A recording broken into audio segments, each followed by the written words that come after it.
amakuru yawe Grace Fidia ni meza urakomeye waje gukora iki ngaje kubafasha iki naje gufasha aba queen video kuri kote ya makeup kubasiga basa neza yego bisigura ko ukora makeup artist yego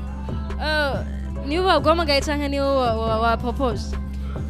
nibo bampamagaye amipro yampamagaye ambwira ngo hari ikintu turiko turakora ngaha twari twifuje ko woza ukadufasha ukakora ico gikorwa ubona bimeze gute ntibakugoye kukumvikana en fait ngishika ngaha twumvikanye hama bambwira ati okay igikorwa ni sawa turashobora kugikora guca yego iyi ni video ni clip video kangahe wa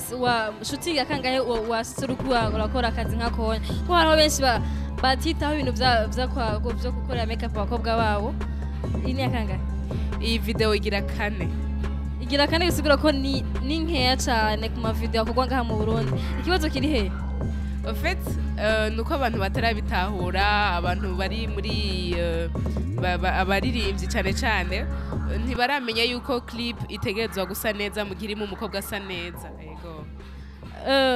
y'intererano canke imfashanyo abaririmbyi b'abarundi bakunda gukoresha abakobwa badasize badasa neza canke bakareka ko abakobwa bo bisiga bonyene ni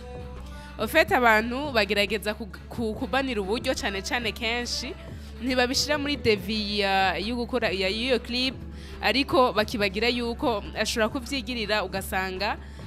clip yose ntisa neza kubera ko bavuga tujya mukobwa ukuntu yarasa ntibiba bisa neza kameme wabonye ukuntu bari basa en tout cas ni ikintu ciza abantu bataramenya gose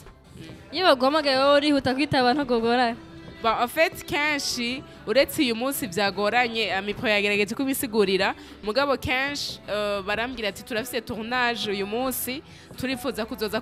kudufasha iki gikorwa yego